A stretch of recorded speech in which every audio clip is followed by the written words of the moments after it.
Oh man, this is my new channel, man. 4th and 26, man. Just coming to you live, man, at 4:41 a.m. Monday morning. As you can see, man, it's a Tar Heel channel, man. Repping my North Carolina Tar Heels, Tar Heel football. I'm an Eagle fan down here in Atlanta, Georgia. So pretty much it's really gonna be a lot about Tar Heels, man. Get y'all a lot of details about North Carolina, man, from football games to my opinions on the games. College football, anything, man. Anything that's college football, professional football. But, man, I'm going to focus on college football right now. I might get into the pros later, but right now I'm going to focus on college football. Definitely North Carolina because, obviously, I'm a Carolina fan. Been a Carolina fan forever. You know, I got family. My dad's from North Carolina. My mama from Georgia. So, you know, it's a lot of roots down here. But I just fell in love with North Carolina. So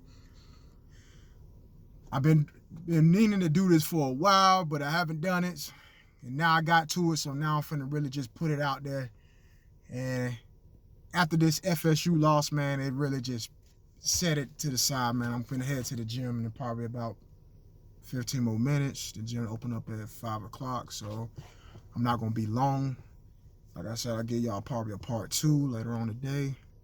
I just got off work, so I'm kind of a little tired, so. Like I said, man, I'm gonna just be real. It's all about the Tar Heels. So if you're a Tar Heel fan, subscribe because you're gonna get nothing but Tar Heels around here. ACC, you know, because I'm an ACC homer. We're gonna talk about everything, man. If you don't like North Carolina, then fuck you. I don't care how you feel about it. But hey, this is how it's gonna be. And if you're on my channel, yeah, I'm gonna talk shit about your team because that's what I'm gonna do if you play North Carolina, because we're going to put our foot up in your ass. But anyway, let's talk about this embarrassing loss that we lost to FSU. But it's not so much embarrassing, man. All jokes aside, man. FSU was a very talented team. Very talented. And that was one of my games that I was very, very worried about going into the game because I knew FSU was very talented. Their record didn't show it. I know a lot of people looking at, oh, y'all lost to a 1-3 team. But FSU was very talented. FSU is not a disciplined team, but they're very talented. I don't care what nobody say. North Carolina just got beat schematically, and they got beat pretty much situational. Situational football has been a problem with North Carolina. If anybody a Tar Heel fan, you would know that situational football has been our biggest downfall this year. Mac Brown has to get it together with the situational football because there was times where situational downs and distance that we went for the wrong plays and called the wrong things at the wrong time. We have to get better at those things. We got to get to the point where if we want to be an elite team, we want to be the teams that get into the top 5, the top 10 year in and year out. We have to get better with those play callers in certain situational and down and distance. Number 2, our defensive line is terrible. We are undersized and we just got blown the fuck off the ball. Period. There's no questions about it. We are fucking undersized to the T. We are undersized. We have to get better. Don't get me wrong. We do have some guys in the bullpen like Clyde Pender. We got KBJ, Kendrick Brinkley Jones. So he should be back, but he'll be back next year because he tore his Achilles. So we got some guys in the bullpen already, and then we got some guys coming in next year. But think about it, they're young and experienced, so we still have a long ways to go. But we got to get up. We have zero pass rush, and we cannot beat good teams with zero pass rush. This is the type of stuff that I've been seeing from North Carolina for so many years. We have not had a decent pass rush, and God knows when. I mean, it's ridiculous how bad this pass rush has been for North Carolina. It's terrible, but we have to get better. We cannot rely on outside linebackers, Chad Surratt, all these guys to come out here and try to get a pass rush because our front line cannot get a pass rush. It is absolutely ridiculous. We have to get a pass rush. By all means, we need a pass rush. That's the reason why we got our ass kicked by FSU because we couldn't get a pass rush. We're not gap disciplined. We are not gap disciplined at all. 0% gap discipline because we had created too many lanes for Travis Jordan, wherever his name is, Jordan Travis, whoever the quarterback for FSU. We created too many lanes for him to run in. And another thing, man, I'm gonna just tell you, he was a 5-star, and he's young, and I'm not trying to get mad at him, but come on, Des Evans, you got to understand that you're a defensive end. You don't crash down. You got to keep some outside containment every time you was in the game. And I can pretty much tell you, if anybody got it, every time you was in the game and they saw you, they ran right at you because you crashed down every single time you crashed down. You kept no outside leverage whatsoever. No outside leverage. Zero outside leverage. And they ran right to you every time. Every single time. Don't get me wrong. I know you're going to get better. I know you're a freshman. But those are some areas that right there will hurt us. Chasserat. Come on, dog. You are going to be pretty much a first or a second round pick in the NFL draft next year. You got to tackle, man. That's life. You have to tackle if you're going to make it in the NFL or be anything better than what you're supposed to be up for the Dick Buckets Award, and you cannot tackle. Some of these plays was just we could have had stopped Florida State right there if you would have wrapped up and tackled. You got to tackle, man. You got to do better. Defense, period. Y'all got to tackle better. I mean, some of these, you cannot throw a shoulder at somebody and expect it like they just bounce off. I mean, just poor tackling. Don Chapman, same thing. Brother, you got to tackle. Wrap up, and tackle somebody. You cannot continue to keep doing this shoulder and just one arm tackling. It's not going to work. The worst of them all. I'm going to say this. I don't care if you was a 4-star, 5-star. I'm going to say this. I can't even, oh man, I'm so mad I can't even think of his name. The worst of them all, who just, Cameron Kelly. My goodness. I don't know if it's your ACL tear or what. ACL that you coming back off, but you are the most horriblest tackler I have ever seen in a Carolina uniform. And we had some bad tacklers in Carolina uniform.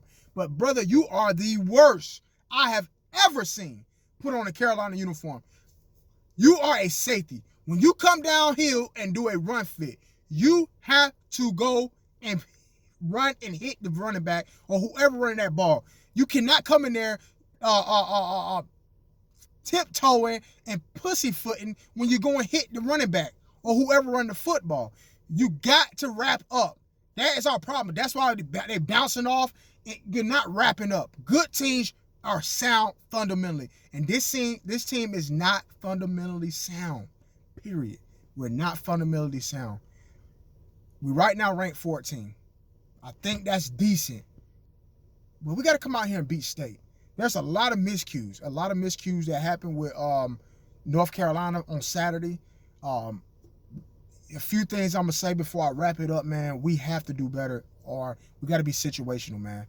Mac Brown, if you listening to me right now, we got to be more of a situational. You got to be a more situational team. You got to understand the down and distance. You got to understand what you got. There's some things, man, right now that we have too many tendencies. One, Sam is keying on Daz Newsome too much. We need to use our tight end more. Garrett Watson is a pro tight end. We need to utilize him more. We got to utilize matchups. Florida State linebacker core was not good. We should have used Garrett Watson on them. We have a good offensive scheme and we got to use it. Got to get Phil Longo to get his head out his ass. Period. Now I don't know who it was. I'm not finna kill Phil Longo because I know he got a lot of bad rep. And a lot of bad, sometimes it's not even justified. Because sometimes I think he do call a good game plan when people think he call it bad. And I don't know who game plan was to just run it down their throat that whole time. I think it was good, but I think you got to switch it up. You got to be more creative. The problem with North Carolina, and I'm going to say this, when we go against teams that's more athletic than us, we fold. Or we don't know what to do. We can go against a Boston College, a Syracuse. We can go against certain teams where we can outskill them athletics-wise. But when we go against teams that's like FSU, Miami, teams like that Clemson, that can match us, athleticism wise, or even better athleticism wise, we can't respond. And that's where we have to respond better. That we got to understand that every game we go into, there's going to be teams that's going to match up with us better athletic. They're going to have more athletes than us, or they're going to be better athletic wise. So we got to do better. We have to do better in those regards. And we got to realize Carolina, as a Carolina fan base, Sam Howell his stats is good, don't get me wrong, but he didn't have a good game. Sam held the ball a little too long. Sam was indecisive where he wanted to go with his reads. Wanted to go with Daz when he should have went with Garrett Watson. Should have went to Javonte a little more. And let's stop with this. We let Javonte drop the pass. Javonte played a hell of a game Saturday. If it wasn't for Javonte, we would have been in a lot of trouble. Javonte made plays out of a lot of plays. The offensive line did its best. The offensive line did pretty good for what it's worth. Now, they had some blown assignments, yes, but they had a good plays for what it's worth. A lot of this stuff was we lost the situational down and distance.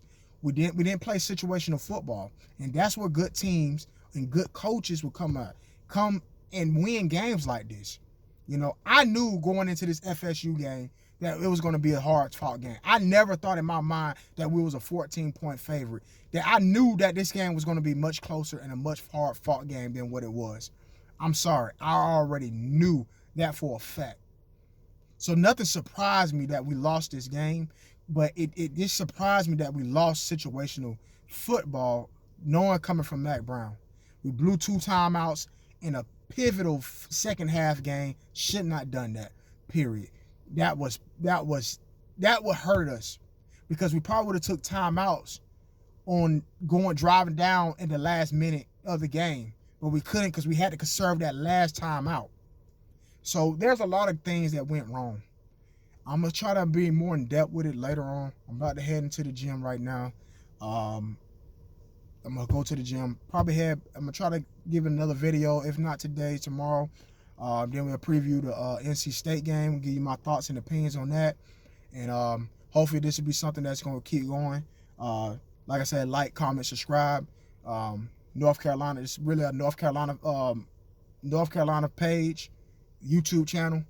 Like I said, I am an Eagle fan, so that's why I got the 4th and 26. Shout out to Donovan McNabb. But for the most part right now, it's North Carolina right now. I'll get to the NFL when I do get to it. But right now it's North Carolina. Shout out to the Tar Heels. Go Heels. But thanks. Catch you later.